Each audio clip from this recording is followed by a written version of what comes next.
Hello and welcome to part 2 of Talks with the Philosophers with the DAC and Alonzo 5, proponent of the theory of desire utilitarianism. Okay, so moving on.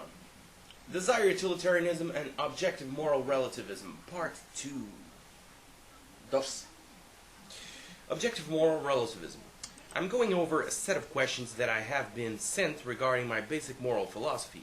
Currently, I am addressing the question of whether one position I defend, objective moral relativism, is the same as another view that I defend, desire utilitarianism. In my previous post, I described desire utilitarianism, so in this post, I will look at objective moral relativism. The short answer is that objective moral relativism is not the same as desire utilitarianism. However, the two claims do not conflict, so they both are true.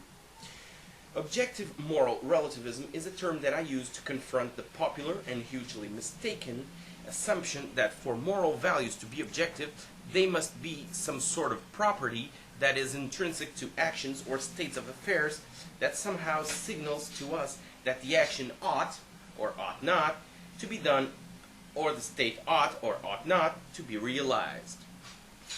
Consequently, a moral objectivist must assert the existence of such entities.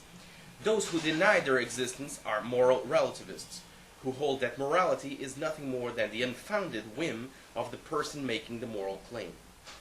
The idea that one must choose between intrinsic properties or subjective properties is simply false. Science claims are considered objective. However, there are very few, if any, scientific claims that refer to intrinsic properties. Yet, this fact does not in any way threaten the objectivity of science. My paradigm example of objective relativism is location. I challenge you, the reader, to describe the location of anything in absolute terms. All location claims describe relationships.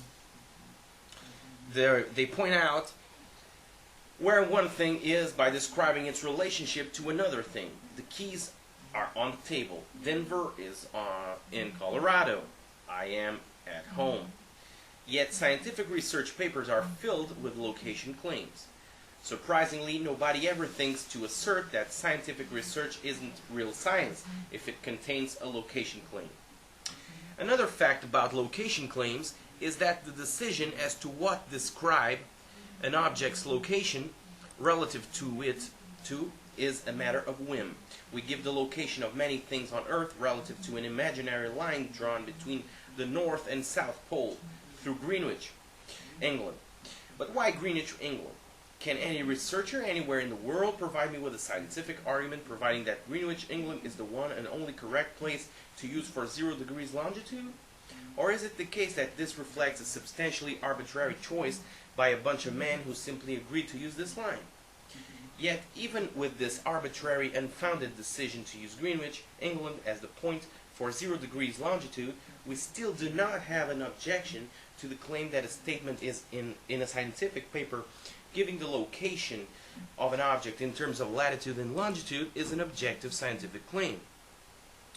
My claim is that moral statements like location statements represent a type of objective relativism. Moral statements like location statements describe relationships between real things in the universe. Specifically, moral statements describe relationships. Now, pay attention to this.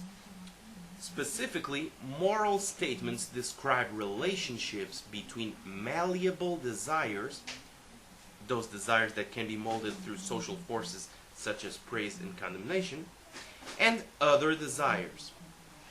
They are not statements about mysterious properties that are somehow intrinsic to objects of evaluation that tell us whether or not the object of evaluation should be realized or not. Furthermore, these relationships are perfectly fit subjects for scientific study, as fit as relationships between objects in space and time.